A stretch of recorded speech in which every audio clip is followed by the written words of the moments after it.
Here we go. I've just hit record, so we're officially going. This is another episode of Talk Hard with Tank. This one is video at the request of my brother.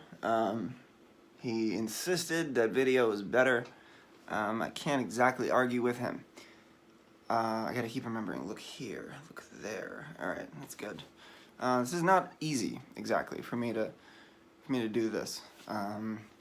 Yeah, I get very nervous talking to any microphone or camera that I know is gonna leave a permanent imprint. It's probably the same reason why I fuck up every time I'm on the radio live. If you listen to pretty much any energy live recording from a radio set, I mess up the words because of that. So, yeah, I just, essentially I just need to fucking relax.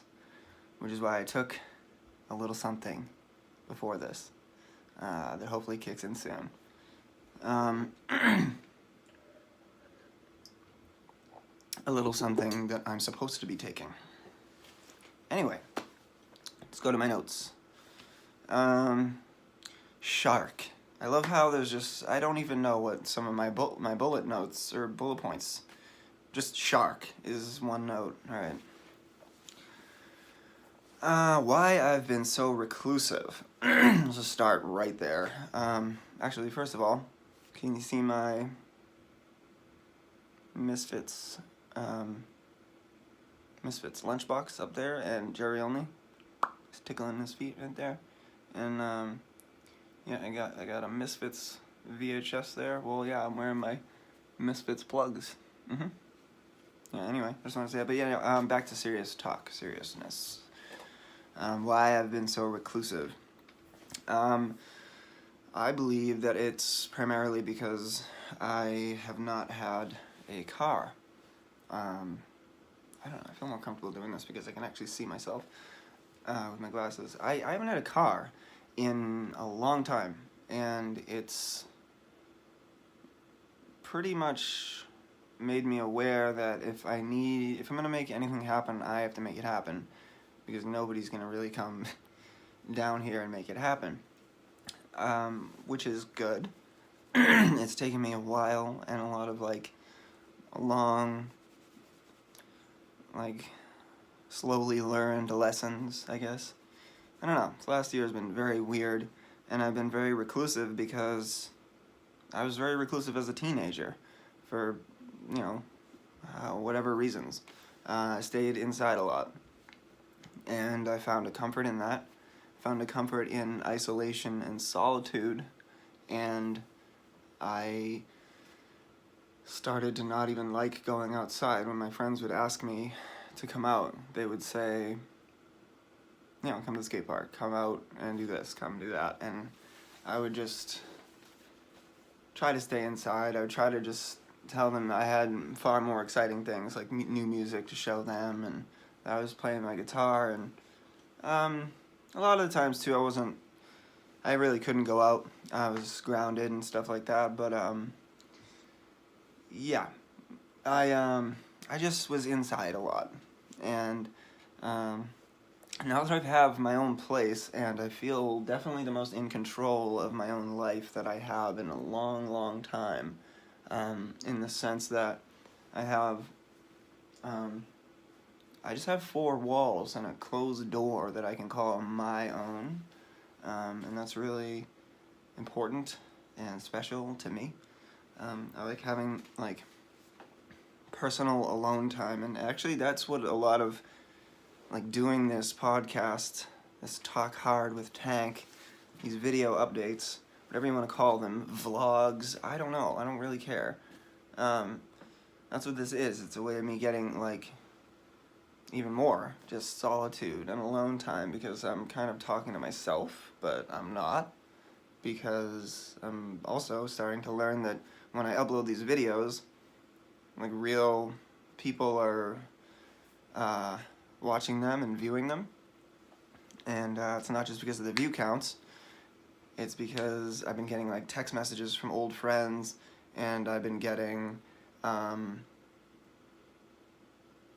just messages from people comments on certain things, just interaction, generally, basically, saying like, oh, so, hey, I listen to your podcast and insert whatever, and hey, I was watching your podcast and I think you should do more of this, or just the fact that, just to hear people saying I was watching your podcast or I was listening to your podcast makes me want to do more podcasts. So if I touch on anything that you want to talk about, and you don't feel comfortable reaching out like in the comments and like, stroking the ego of this whole thing, yeah, message me personally. If I'm talking about it on here, it's a subject of interest, and I don't see why I wouldn't talk about it with you. Anyway, let's move on to a new thing. Lenny Lashley has a new record that just came out today. It's called All Are Welcome. It is streaming somewhere, or everywhere, yes. It's out now, so it's streaming everywhere. Let me find his offering here, his first solo offering. Ow, hurt. That's Illuminator. I love Lenny Lashley. He's one of my favorite songwriters. Definitely my favorite songwriter from New England, like my area. I grew up listening to, actually, hold on, I'm gonna fix this. I hope.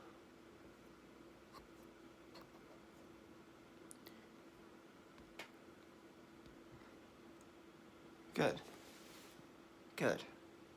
Airplane mode. No one will fucking bother me now. I've been having that in the back of my head the whole time. Okay, Lenny Lashley. He released a new record today. That's Not It. That's his first record.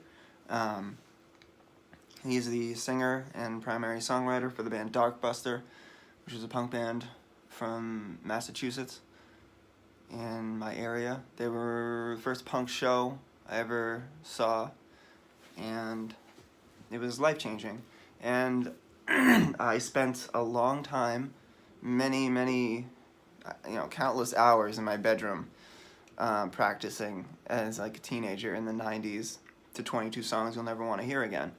And that record just, it was all power chords, or like a lot of power chords, and it's very, very simple, but that's the thing, it was super simple.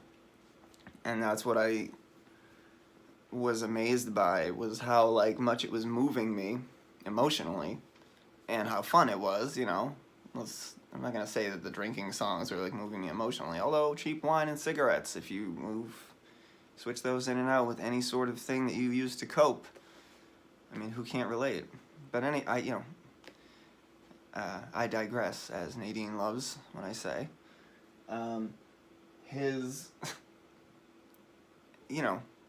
sense of melody really just it turned me into the person I am that writes the melodies that I write. Lenny is right up there with Glenn Danzig and the Ramones, like the Misfits, and just the whole thing with melody that I don't put too many people up there with. Especially with Darkbuster, I got the chance to photograph Lenny. I want to say 2010, 2011, something like that, where he was looking for some promo photos, and I was sort of new to photography, and I just took some photos for him, and I said to him, I picked his brain a bit, and then I said to him, like, I asked him what do you think, like, what's the secret, like, how do you write such catchy, I wanted to know. I'm always very inquisitive. I've always been that way. And he said, just keep it simple, essentially. And I definitely have kept that in mind. When I think about the stuff that I've released since that conversation, I can't help but think that maybe I at least subconsciously took that into consideration, because everything I've done since then has been super simple and in my, my personal favorite. So, a lot of the simplistic, like the confidence in simplicity, a lot of that came from Lenny and Darkbuster. And, yeah, so if you can, go check out his new record. It's called All Are Welcome. And I'll be purchasing it when I can afford it. But yeah, I remember when I finished that shoot with Lenny, he said, because I just said I wanted to take his picture because I was a fan and I, whatever, and he offered to buy me a coffee or something, and I was like, no, it's fine, and I told him, I'm like, I gave him a cheesy line or something along the lines of like, you basically paid me by filling my childhood with amazing songs and melodies, and he taught me how to write, like, without even knowing that he was doing it. So thanks, Lenny. Just wanted to say that. What else? What else has been going on?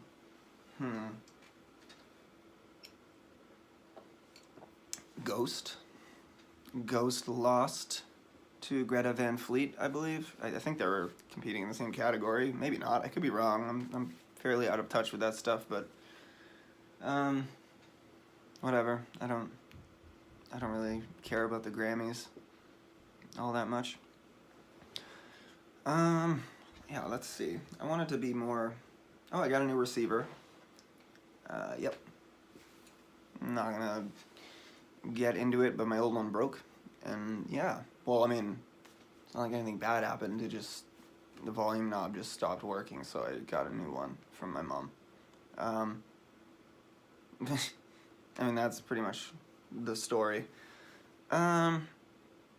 Let's go into another thing here on my list, since I'm obviously still feeling tense.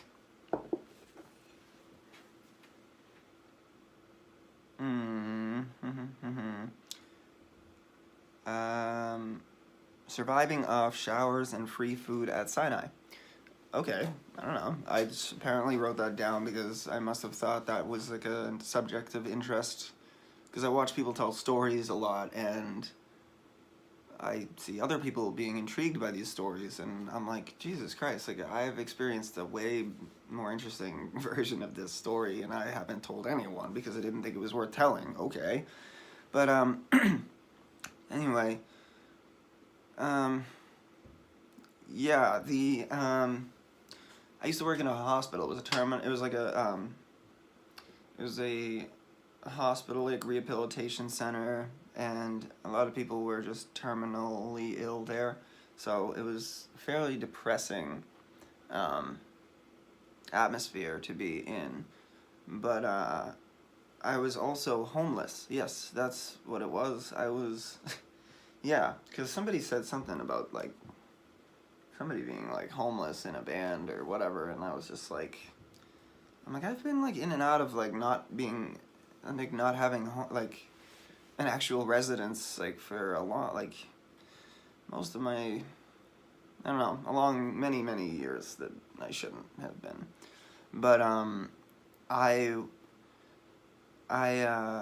worked at a hospital in my hometown for about 4 years, and while I worked there, I had a car, and I would work there like 40 hours a week, and I paid for my bills or whatever with that money, and they had enough vegetables and vegan stuff there where I just ate for free while I was there, which I tried to eat twice, and then whatever, and then I would shower there as well, because there was a showering system and it was like a whole thing. I thought like, oh great, all my utility things that I need can be done at my place of work, so after my shift, when I'm done, I can just shower, and I've already eaten, and then I can just go into my car and like go to, my friend's house. And I did that for a little while. That was pretty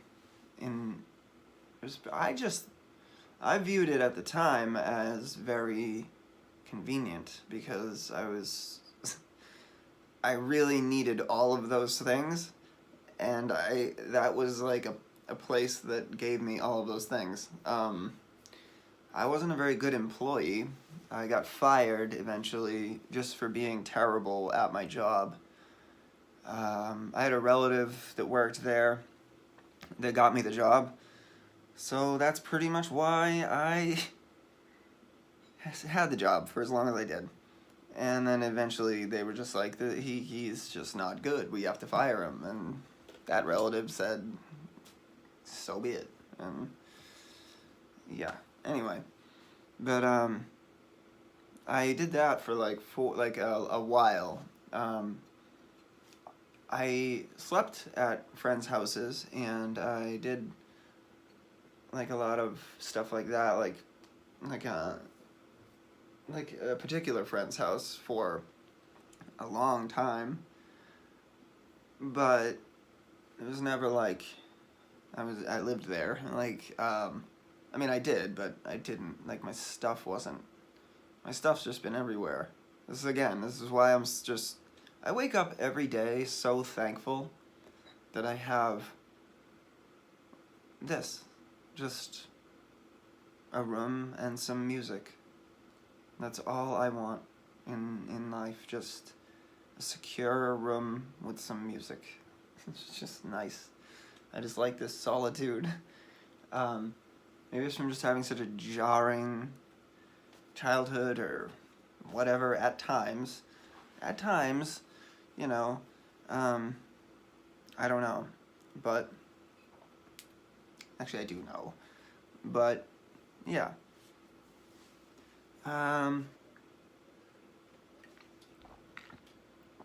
Not sure if I mentioned this in my last podcast, so I'm going to talk about it again.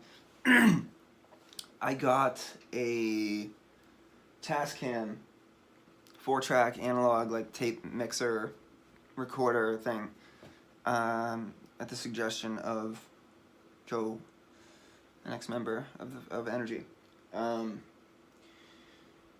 And I got a microphone and a bunch of stuff to do stuff with it.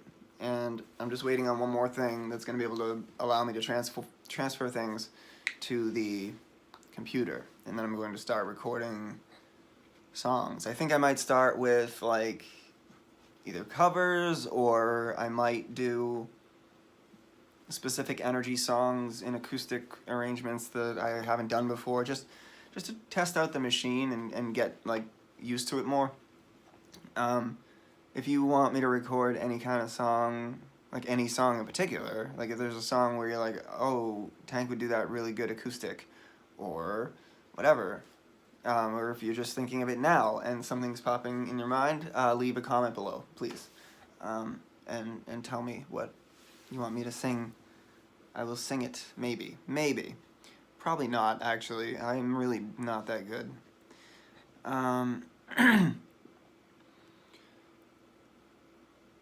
Yeah, there's an interesting little thing that I've been skipping over because it's kind of it's definitely about a person, somebody in particular, but or a couple people in particular, but I'm not gonna name any names.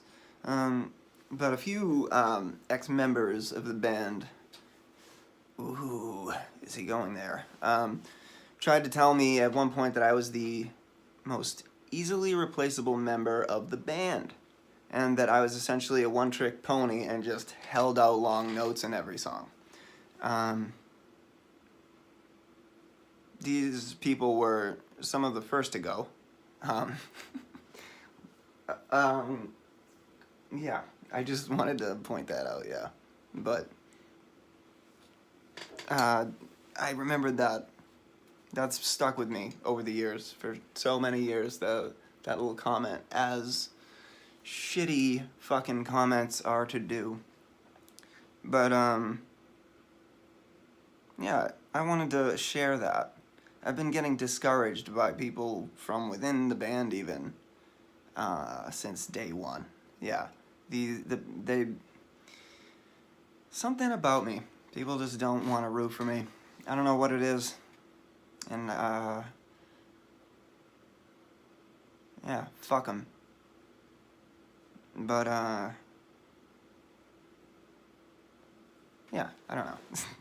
I always hate that when I'm trying to move forward, and then I'm reminded of, it's like, oh, remember that time this person, like, told you this shitty thing?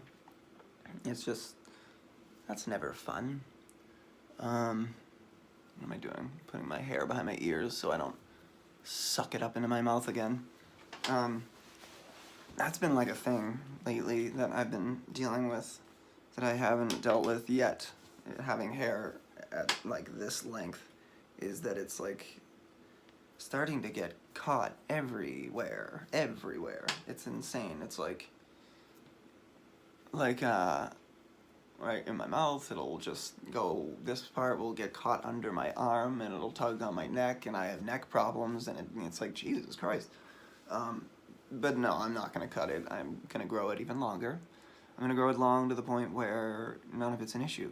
It's all just super long. I don't know. Maybe not. I think I do need a trim, though. Anybody want to trim this? I can't afford it.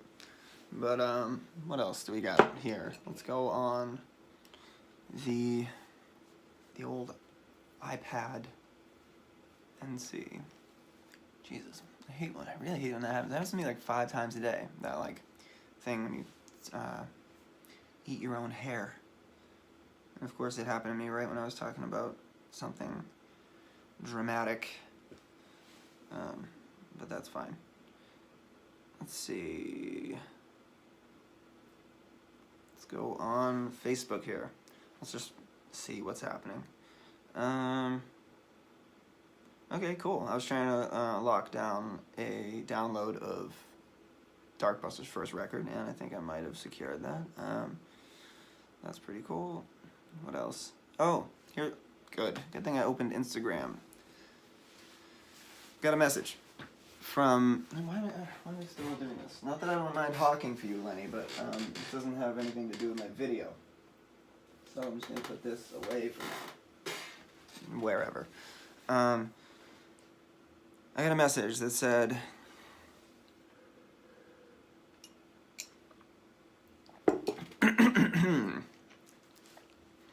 I know this is a long shot, but one of the best sets I've ever seen was somewhere back in 2007 or 2009 at the ICC in Allston, Massachusetts.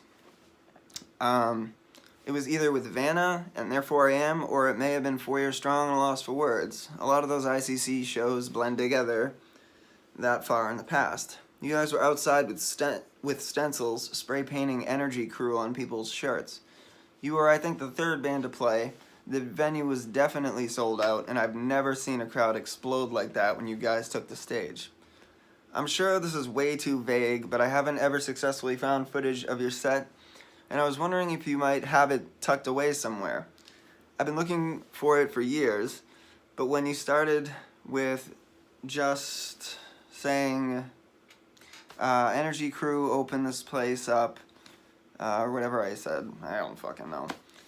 I can't really, it's always hard for me to read things because, I don't know. It's still my most memorable Pits list thing. It may have been a record release show for you, definitely was the summer, and I'd guess 2008 was the year if I had to pick. Anyway, I still remember that whole day very well. You guys are sick, and thank you. I fucking hate typing, so I wanted to address that here and just answer it. I remember that show very vividly, actually, and I remember that there was footage on the internet. It was on YouTube, and it used to be the footage that I used to watch to tell myself that people gave a shit, because that show was something else. You are right, and the year was 2008. I don't know what happened in that footage. What I think happened in that footage is the person who uploaded it, I think they were told or asked to remove it because of some sort of thing that was going on. I don't even remember. But I think that they just deleted it to be safe, like on the safe side, and I don't think they ever saved it. I can reach out to them, and see, but I think I already did, and they said that they didn't have it. But that footage was crazy. That show was like next level intensity. I remember just walking out on into the stage and feeling like the microphone was like it was just like a fuse going down or something. Like I just lit a fuse, like the Invasion's intro. And the footage did not lie. It was literally sold out. Like there was just so many people there going absolutely insane. And something that I like to do, actually, that I've never really talked about, I don't think, is it's fun to, you can kind of control a crowd a little bit if you get enough people excited and you, it sounds silly, but and you get them wearing the same thing. Some sort of like uniform thing where, like at that show, I said to everybody, there wasn't a record release show, there was nothing special about that show, and that's exactly why I think I wanted to make it a big deal. It's just because there were bigger like pop punk bands playing, and I knew that there was no real, like I wanted to make our presence known. So everybody that I knew that was going to be at the show, I would impose that. It's like I would get these cheap shirts from like Michael's or like a local thrift store, anywhere. I don't care if they were oversized, and we spray painted all night the night before and outside the show, like you said. And we spray painted everybody's name on the back, and the front just said Energy Crew. Energy Crew. So a bunch of people had these cut off shirts. Make sure you cut the sleeves off, because then, it's party time. And then cut the sleeves off, a bunch of people wearing Energy Crew shirts. If you see someone else with an Energy Crew shirt, you're on their team or something. And it's not as lame as wearing like an Energy shirt at an Energy show. You feel like you're part of a happening. So I thought that would be interesting. And I executed that, and then everybody went ballistic and started acting extra crazy and going extra nuts for the band, just because they knew that they had to, because they were wearing these shirts. It sounds silly, but try it. Try it at a show. Like if you have enough friends and you are getting a chance to open for like any big show or even play. I think we're in the middle of the bill. Just try to orchestrate something fun like that. I swear to God, it will pay off. I did it before. I did it in Buffalo, New York. I probably told this story, but there's footage of it where I got everybody to wear ponchos at a house show. I just told everybody, I got all these ponchos from the Niagara Falls thing, and I told everybody, I was like, it's free admission, but you have to wear a poncho. So they wore ponchos, and everybody there, since they're wearing ponchos, they're in a tight spot, and there's a hardcore band playing, like, in an apartment, they just all went extra crazy. It's just something about when people have to wear a costume. It's why Halloween shows are like the most fun, is because everybody's playing dress up. Everybody's like, they feel like they get to not be themselves just a little bit more.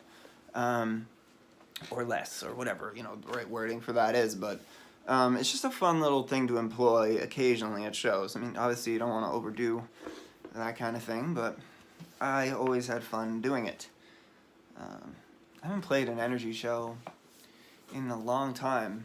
The last Energy show that I played was probably in 2017, when I thought the band was like, I think it might have been like, I don't know, I can't even remember if we played a show when we got back from the UK the second time or not. Or, yeah, I don't even remember. So much since then is such a blur. I just remember that the 2017 thing came to an end, and I feel like we played one more show or something at home. With Randy on drums. I can't remember, but I could be wrong. I could be totally wrong. But anyway, it's been since late 2017. since I've played a show, and I miss it. I miss it a lot. I played a show. I did, my band came back to me. They came back. I was longing for them, and they came back to me. I'm so thankful for that. But because I'm nothing without a band. I am nothing. I'm just some guy that writes songs, and big deal. There's a million people like that. But yeah, they came back, and so that's great. But I played a show with them last October for Halloween, and that was a blast. That was so much fun, and they surprised me by learning Keep the Change, and it was super sweet. I thought that was really nice, actually. And just even, Punch the Clock song, whatever. I love that song. That's a great song. Like, I don't care. The fact that my band went and learned that, even though, like, they weren't technically my band anymore at that point, I thought it was really nice. And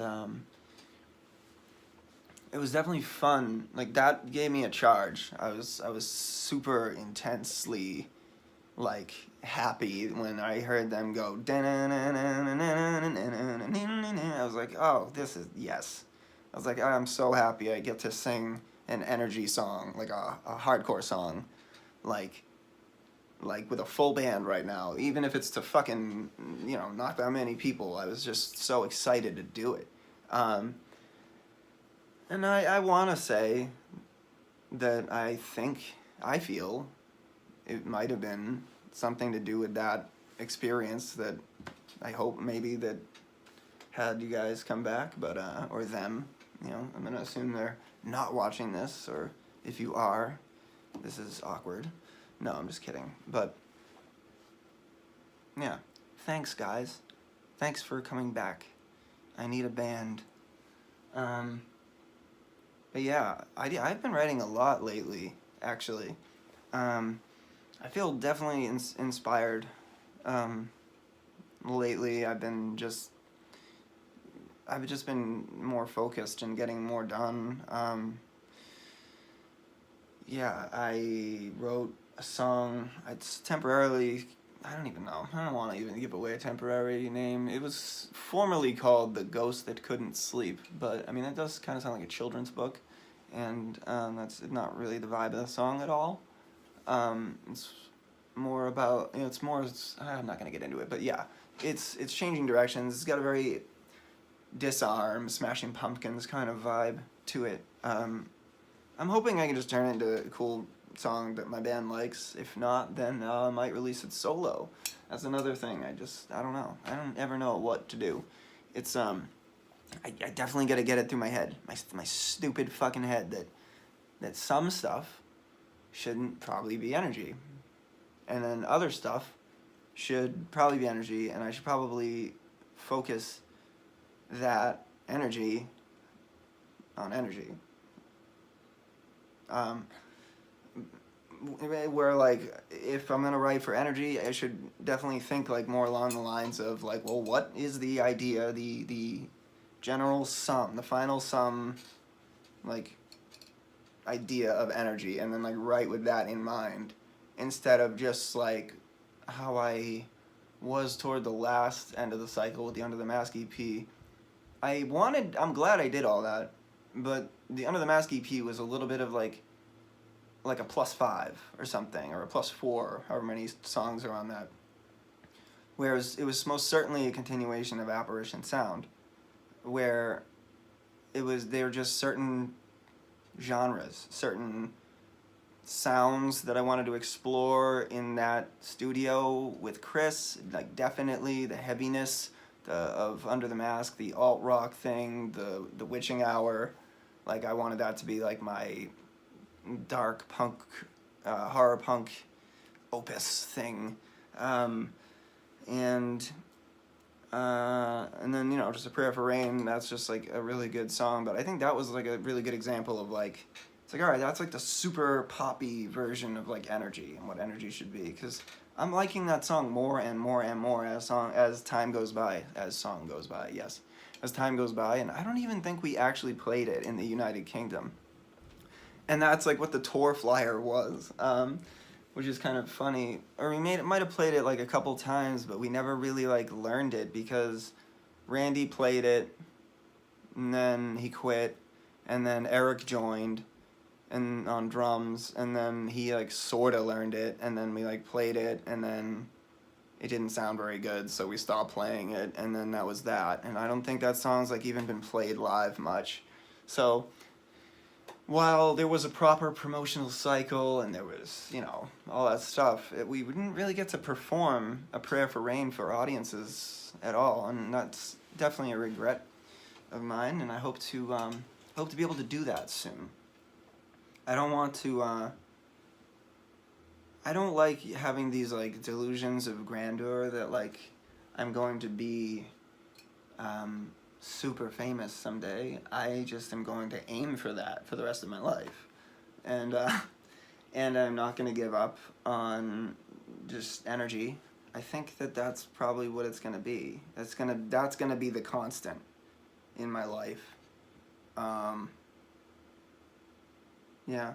And then I'm totally open to doing side projects and collaborations and all that kind of stuff.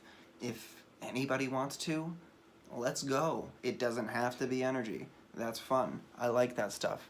I may be in talks with people for that stuff already. I might not. Maybe I'm lying. I don't know.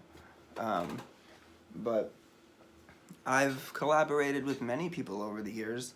I collaborated with Colin of Arabia on the song Badlands. I think it's on his Pain Machines record. Me and Maddie from A Loss for Words came down to the studio, and we did some whoa.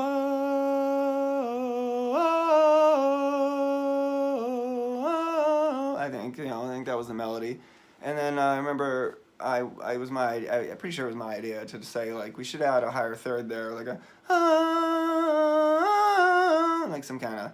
I don't know, that might not be. I'm probably going to listen back to this and cringe at how bad that was, but it sounds pretty good. It's like buried in the background. It's real raw, like hardcore recording, but it sounds like it actually sounds just like a really on-point group of people singing raw, like, which is better than, you know, 2 or 3 voices of like singers, just triple tracked. It actually sounds bigger in a way than it is, which I thought was cool. And I remember Colin, actually, when we were doing that, I don't know if he's joking or not, but he said he was drinking Coca-Cola, and he said he drinks Coca-Cola before he records vocals every time to get like a gritty. I swear to God, I remember this. I mean, I don't know if he does, but I was just like, wow, that's intense. Whatever works, just whatever works. He's got to be one of the most intense frontmen. Like, yeah, he's intense. I have his CD. Is it over here? It's over there somewhere. I actually got a CD rack, but I have his Illegal Exhibitions of Speed thing. Yeah, I went into the Rock Vegas like physical store when I was like before Energy was even a band. I walked in there, and I was such a little dork like kind of kid into hardcore, and I walked in. It was Mission Skate Shop, and I remember saying like, I remember just like not knowing what to buy. I think I might have bought an Earth Crisis DVD, maybe an Earth Crisis patch. I don't know.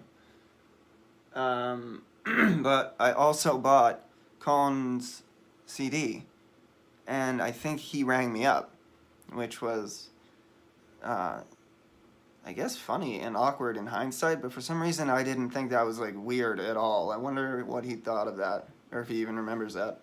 Again, my long-term memory's been improving, so that's good. My memory's been improving a lot, which is really good, because my brother has said on many occasions he thinks I might have early onset dementia because of how bad my memory is, so that's a good sign, because I'm remembering a lot more. But I was talking about collaborations. Other collaborations that I've done, probably my favorite collaboration I've done, and I don't know how much I'm gonna like repeat, not because I'm not supposed to, but because it just sounds like self-congratulatory or something, so I'm just, I don't know how to like repeat other people's compliments and not sound douchey. But I was recording with, I remember Mark Lind from Ducky Boys, who I've loved that band for since I was like a teenager. And I have 7 inches and 12 inches and CDs and, you know, all that stuff, like set lists that I snagged when I was like 14, 15, 16 at shows. And I've just loved that band. And I thought Mark's been a great songwriter with Sinners and Saints. And he asked me if I wanted to record guest vocals on a song that him and Rob were working on for his project Ebenezer Blood. And I said, yeah, of course, that's amazing. Of course I'll do that. And, well, actually, I don't know. I probably resisted for a million reasons. That's usually what I do. I come up with 1,000 reasons to not do things. And then I inevitably say yes when it's a good opportunity, I think. Well, no, that's not true. I can think of 5 blown opportunities right off the top of my head. Anyway, he asked me to come in, and he sent me some demos, and the demos he sent me had Rob doing some basic kind of like, oh wow, like kind of quick little, you know, I want to say like, he seemed to be implying a melody, but like, it was being conveyed to me through Mark that I could basically make my own melody and stuff like that. So I went in there, and I walked in, and I remember Rob was there. That was the first thing I noticed, and he was talking about Michael Graves, which immediately I was like, oh, that's awesome to know that White Trash Rob is into Michael Graves, because I love Michael Graves, and Ramallah's really heavy and intense, and I don't know the kind of guy he is, and if he thinks, you know, Danzig or Danzig or nobody, you know, kind of thing. I had no idea. So, you know, to hear him talking about that was really cool. And then just shooting the shit with him and doing, like, guitar collaborations on that song was really cool. I remember, because it was me and Rob, we just sat down across from each other, and we just played. I think he played, actually, because I didn't know the song, because he plays guitar on that, I think, that song. I don't know, he plays guitar on the album, like, I don't know if it's on the song I sing on, but he played guitar on the album, and we were sitting there working it out on the guitar, and I remember he was just humming things, and I had my melody, and then he did a little tail to it, and, yeah, because I wrote, whoa, whoa, and he was just like, that's cool, or whatever, but, like, how about we do, whoa, whoa, that little, whoa, whoa, the thing that I sing on that Ebenezer song, the song's called Gunshots by Ebenezer Blood, but, that little thing that I sing, that little, whoa, that little dip, that little dee-doo, that's all Rob. And the second he did it, I was like, whoa, that is such a White Trash Rob melody. Like, he just White Trash robbed the shit out of my melody. That is so good. And White Trash robbed the shit out of my melody. That sounds funny. But yeah, that was like so fun doing that, and I didn't say much, so they probably had no idea I was having fun, because I'm usually just quiet in the corner, because Rob was just telling stories and stuff, but then I remember Mark said to me, like, all right, here's this bridge, and he wanted me to sing, and there wasn't a melody written, and I was like, oh, shit, and I had to write that melody, like, on the spot, that, like, you build your distance from the hate and the violence. I think that's the lyric. Or, let freedom ring, let freedom ring. I can't remember. I've only listened to that song like maybe a dozen times since I recorded it. Probably 25, maybe, I don't know. But like, not recently, so I'd have to listen to that again. But I'll link that in the description so you can check that out. It's on like Bandcamp and stuff. But it's me, White Trash Rob, and Mark from Ducky Boys, and Sin and Saints, and Warning Shots, and just a bunch of stuff. But yeah, that was really fun, doing that, because, and then they were like, you want to hang around and just do all the gang vocals and stuff, all the group stuff? I was like, yes, like, of course, like, I'm just, I don't know, I love recording. I love being on recordings. It's fun. I will pretty much take advantage of it anytime I can, and I'll just say yes, as long as it's good. Who else? I've collaborated with Bear Trap, which is my ex-drummer from Punch the Clock, Micah Satley's, like, solo hardcore band project, I guess. I'm not trying to, like, that just seems like what it is. Correct me if I'm wrong. But, yeah, they did, like, an AFI tribute, and he had me, instead of being Davey, which, you'd think maybe you would do that. No, but he had me be Nick 13, which is fun, which is cool. Like, I mean, what am I gonna take over lead for Bear Trap?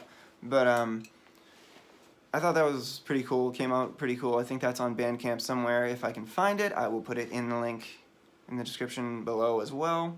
I got a lot of links to remember. And what other? I mean, I've done a lot of collaborations. Point being, I just want to let it be known a little bit, too, that just because I am so full-fledged energy all the time, it doesn't exactly mean that I don't have the energy for other things.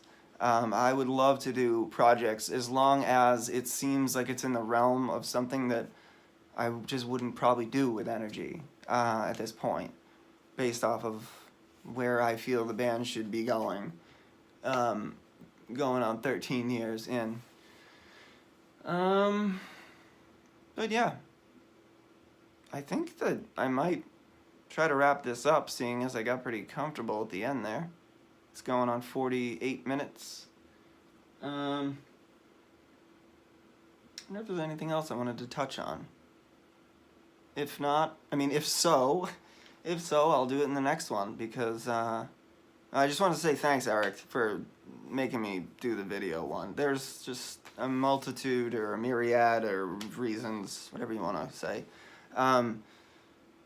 as to why I'm not fully comfortable doing these video updates, but I'm going to do it because watching me talk is better than listening to someone talk, because it's like listening to someone on the phone, just yap away.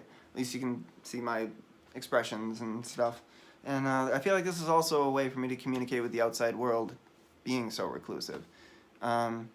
So just know that yeah, I'm having fun doing this, and I get a lot of pleasure out of like any feedback, even if you just text me and start talking about a band and it prompts me to talk about it on my next one. It's just great. I love just talking outwardly, telling stories. If you want me to talk about any particular era of energy, I would love to do that type of stuff. Yeah. Also, to conclude, I might cut this out depending on whether, depending on a few things, but I just wanted to mention that Energy has a Wikipedia page, finally, so the link is in the description. Or just look it up, because it's fucking Wikipedia. But yeah, until next time, talk hard!